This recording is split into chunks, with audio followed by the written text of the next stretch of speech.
All right, here we go. Good morning, everybody. Good morning, and welcome to In the Feed Zone. We're just going to get everybody all grouped up here,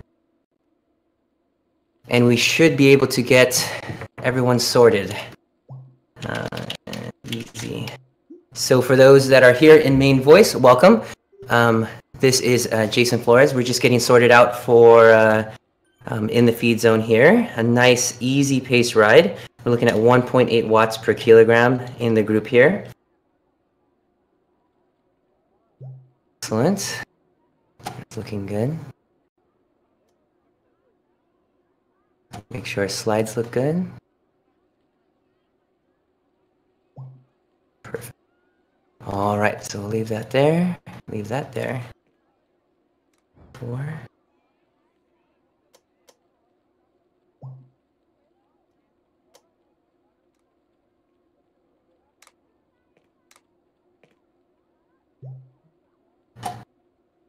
All right. Okay.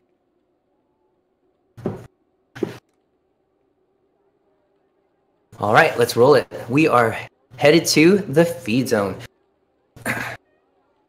Good morning, good afternoon, and good evening. This is Jason Flores, your host of In the Feed Zone. This show typically goes on at 5:45 Pacific, 8:45 Eastern, and 13:45 GMT.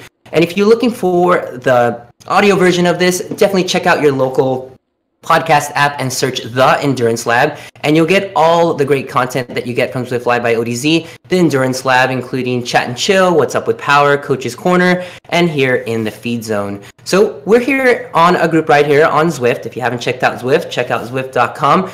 For this platform, it allows you to ride your bike on a virtual world and allows you to get fitness that way. But today, we're going to talk about something pretty interesting. I'm going to slide on over to our slides here, and it will allow us to click right there. So really quickly, I'm Jason Flores. I go by JFlow here on Zwift.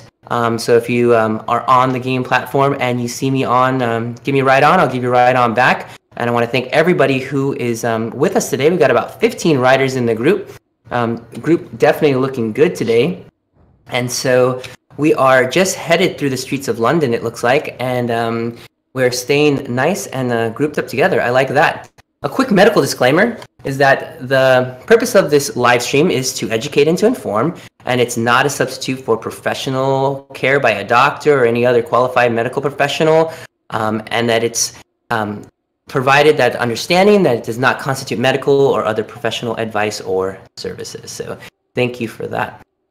Quickly, the goals of the live stream today are actually to present current articles in the media covering hydration, feeding, and that sort of thing, and how it relates to endurance sports, along with opening up a dialogue for viewers to ask questions, get advice, and talk about their experiences. So today's article, very, very appropriate. We're going to be talking about surviving the holidays and really 5 quick tips for eating more healthily. Healthily? Is that a word? Eating more healthy over this season here. You know, with Christmas just around the corner, riders trying to stay on track, definitely something that we can bring up. It's quick, it's easy, 5 things that we can talk about. I think it will definitely help a lot of us kind of get some perspective, seeing what our other endurance brothers and sisters are doing out there to help us. So if you want to hear more about this or read the article completely, I'll go ahead and post links into the live stream here, and it will allow you to go to that along with other content that we have that is related to this. So we'll jump in. So we've got a couple points to hit, all 5 of them here listed on our screen, and what we're going to be hitting is talking about not changing what your normal diet is, talking about eating prior to family or social gatherings, avoid drinking our calories, as well as hoping to develop a little bit of an eating plan here together and not being afraid to indulge a little. So I will expand on each of these, kind of get a little bit more information that allow us to kind of understand where we're coming from and kind of get some information that way. But if you're just joining in on the live stream here, I see the numbers coming up. thank you for joining in. And for those listening onto the podcast, remember, this is a live stream. This is a live recording, so anything can happen. So, all right, here we go. So we're talking about surviving the holidays and our 5 quick tips for eating healthy. So again, it's that time of year where, all of our families are getting together, just kind of to just enjoy each other's time together during this season and just looking forward to this new year. So a lot of times, you're getting a lot of gatherings, you're getting a lot of essentially surrounded around food, and really there's a lot of questions or a lot of choices that you're going to need to make kind of moving forward. And then, so here's the thing.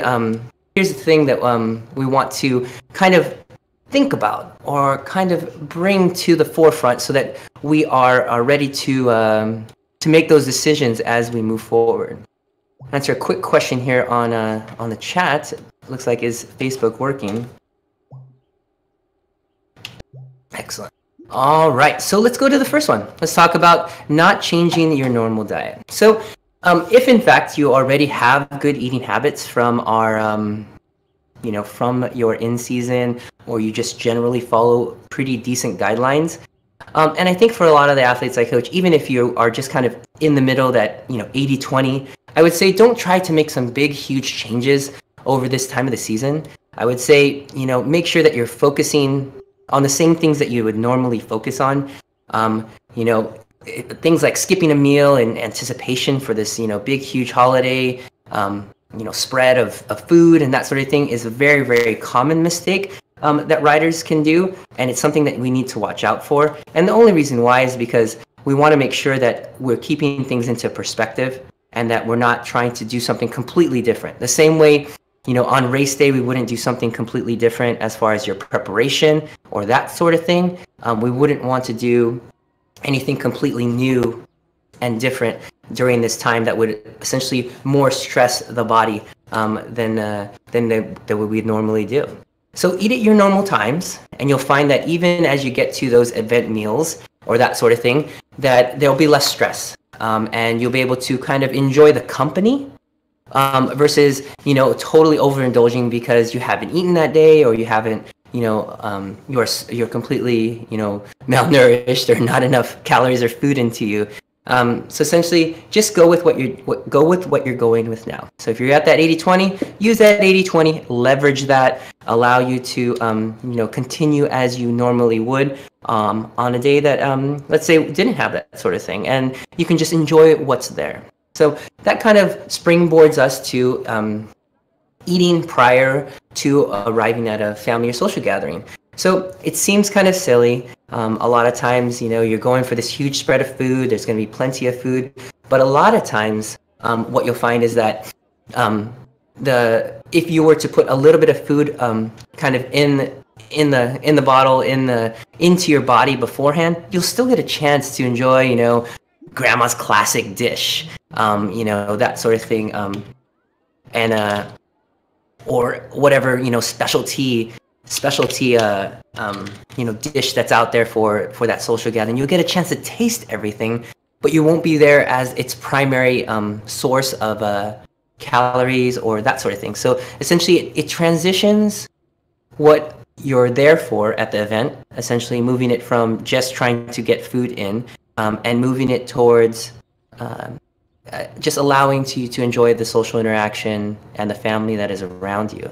So with large amounts of food available on most of these holiday and social gatherings, it's very, very easy to overeat. So we have to be careful for that and make sure that we take that into conscious effort. And one way is to just minimize, is to eat a small meal prior to arriving to most of these gatherings. And that way you're not shown up as, ravishing hungry. And a lot of times, if you're not hungry, then you'll be far less likely to overeat, but you can still enjoy, the things that are there, the classic things that you're used to, for these holiday types of events. You'll be able to enjoy those things. So I think that could be very useful. So, going from that and, putting yourself at the gathering now, avoid drinking your calories at these events. So a lot of times, there may be, we've had talks about drinking our calories through whether it be alcoholic beverages or even without, thinking about, maybe sodas or just a drink in particular, let's say a 12-ounce soda containing about 150 calories. And let's say it's holiday equivalent of a hot chocolate, with whipped cream and all this other stuff. You're looking at about an equal amount, if not more, through that sort of drink. So just keeping those things in mind and kind of balancing those things out. Like having both would definitely, kind of throw things off. So you would want to kind of just leverage that and allow yourself, that space. And so it may not sound like much, but things can add up very quickly with some of these values as far as the things that you're putting in. So a lot of times, to take a look at some of kind of the old standbys like eggnog or some of the mixes that you're having during that time, and whether it be the alcoholic or non-alcoholic, you're looking at a big bump. You're looking at 300, 400 calories in an 8-ounce glass. Things that you're not normally having during the day. And so we definitely need to keep those things in mind. So drinking lots of water can definitely be useful, before going into events like this, or just there, being able to make a conscious decision before that you're going to enjoy, let's say the food of it all, the treats, sweet, whether it be sweet or savory, whatever you're there for, whatever, your flavor that you're looking for, to reach out for that and use that as your leverage or what you're kind of enjoying that day, and not doing and drinking and eating all the things. So just something to keep into perspective. And our fourth point here is developing a plan, and that's essentially what we're talking about. Going into these social gatherings and these interactions with a plan. Don't leave the choices just to chance as you stand there in front of this buffet of this huge 10-seated table full of food, and trying to create your plan as you look at everything that's amazingly spread in front of you on the table. Make sure that you're incorporating foods that you enjoy, that you haven't had possibly in a long time, because grandma makes this dish that's just amazing that you only have once or twice a year. Enjoy those things. And then once you do kind of have an idea of what you are going to enjoy that day, because a lot of times we know what's going to be served at these sort of events. So really, you can kind of figure out in advance what you will or will not eat. And then having some of the tips that we talked about earlier, of adding a plan where you're eating a little bit before, you're hydrating, essentially going into this, social gatherings as if it were almost like a training ride or a race, like making sure you have all those foods in, can definitely make a difference in how much you enjoy or how you feel on the other end. And for a lot of us riders, these type A personalities, having sort of a plan actually helps us leverage an idea where we don't have the guilt afterwards. So I find a lot of athletes do like having some sort of plan of how you're going to do. You're going to have a chance to be able to indulge in this, in that, but these are the things that you're going to do before and after that are going to help kind of deal with those things. It'll be very, very useful for a lot of riders. So, just, trying this plan, trying to be sensible with the portions, and enjoying kind of the social interaction and incorporating, things that we do in most of the days, which will be, nutritionally dense foods like vegetables. There's always plenty of those at a lot of like buffet type meals or these gatherings. So, leverage those things. What's good, what's bad. You've done this all throughout the season. So there's no reason to go, off the boat, but it allows you to kind of, indulge a little bit. And that brings us to point 5.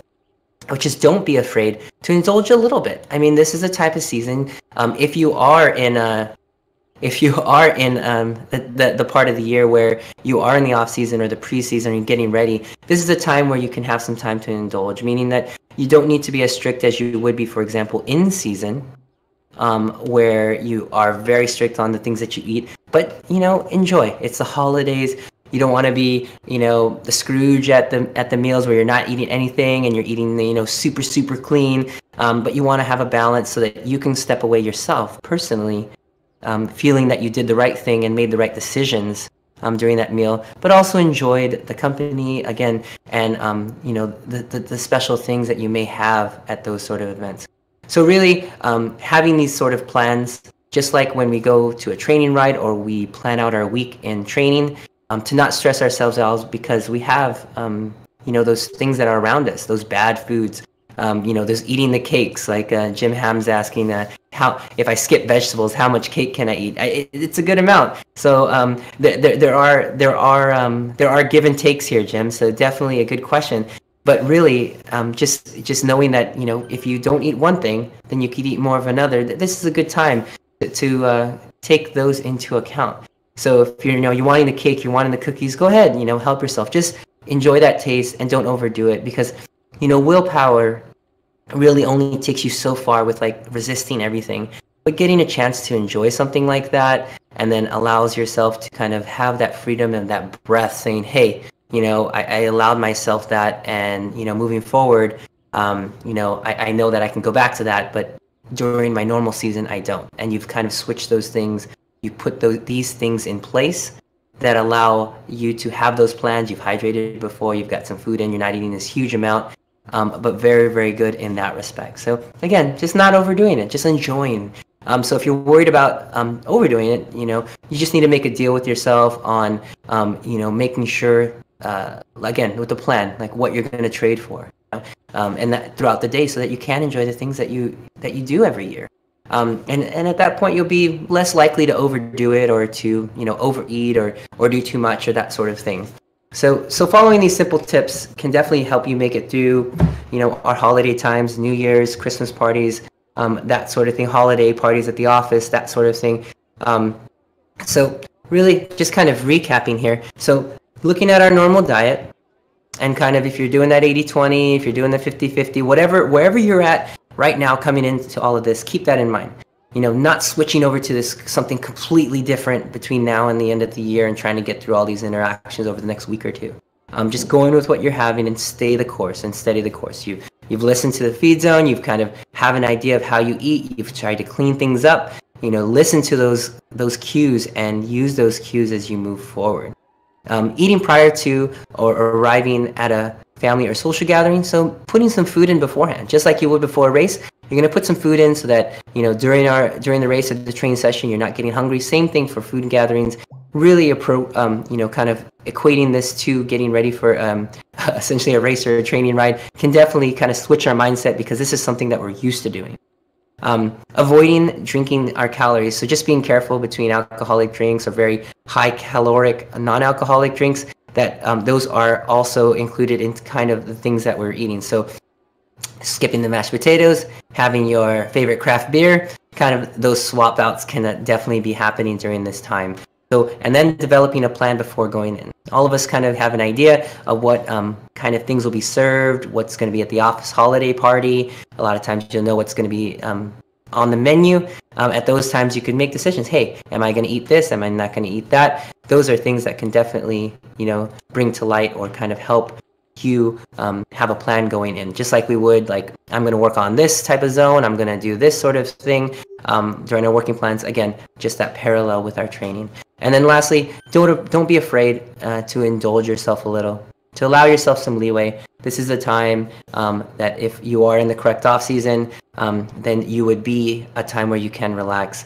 If you are in season, if you happen to be, just knowing that a little time away from it, a little time off, could definitely make at least some breathing room. And again, just thinking willpower goes just so far to allow you to stop or not do things. So in fact, allowing a little bit of room mentally can give you some essentially mental breathing space to be able to come back to your plan, come back to your normal eating pattern, to your in-season pattern if you happen to be, or your off-season goals if you're on the off-season, to allow you to reach those goals moving forward. All right. So I guess I have the wrong top here on the post, but we are looking at surviving the holidays, quick tips for eating healthy, and looking at those things to get us through. So thanks for everybody who's jumped on today. If you have any questions about this, I know it was quick. Thanks for everybody who got onto our ride today. But just wanted to come to you guys with a little bit of information right here before the holidays, to let you guys know what you could do to kind of mitigate some of the changes there. Yeah. Hey, Jason, I got a question for you. Sure, Chris, go ahead. No, this is John here. Sorry. I'm a first-time listener, long-time caller, and I'll take my answer off the air. But my friend Adam has a problem eating candy late at night. He just gets kind of, and I heard I honestly, I didn't listen to the whole thing. I just heard the number 5, indulge. And I like this. I like this advice. So how do I prevent my friend Adam from like eating all the Hershey's Kisses like at 9:30 p.m.? You know, one way I found, what you could do is tell Adam to divvy up his food. Let's say, he's got, this huge container, and allow, during this time, just allow some of that to happen. So let's say, you've got, 25 pieces of this candy of sorts, separating into, I'm going to indulge in 5 pieces in the evening versus the sit there and just constantly put things in. And then it allows this daily intake that allows, some comfort. You know what I mean? So maybe we could pass that along, that message to our friend there, and it'll help. So we're not saying don't do it, but we're saying, mitigate and have a plan and saying, this is how many I'm going to do so I can still enjoy the time and enjoy the food. You think that helps? Yeah, it does. I know he already plans to do it, but exactly. He plans to do less. That's good. Yeah. And then just knowing that that's how much he's going to do, I think it could definitely be worthwhile. Thank you. Thanks for that. One last question. Where's the bathroom? Is it down the hall? Bathroom down the hall? Yeah, down the hall to your left. Thank you. Thank you, John. All right. So, that brings us to the end of In the Feed Zone here today. If you want more information just like this that we bring up every week here on Fridays, you can check out the Zwift Live by ODZ. It will allow you to see all the great content, but today's content actually comes for us from Training Peaks. So check out trainingpeaks.com/blog for all the information there. And if you have an article that you want us to cover, let us know. Drop a line in the live feed. We'll take a look at that. If you got questions, we could definitely answer those as well. But yeah, we're just trying to bring good information here to the Feed Zone, and be able to bring that to the public to have conscious decisions, informed decisions about the things that we'll be kind of handling. So with that, I'm going to go ahead and sign off. This is Jason Flores. Thanks for joining in the Feed Zone. I'll see you next week.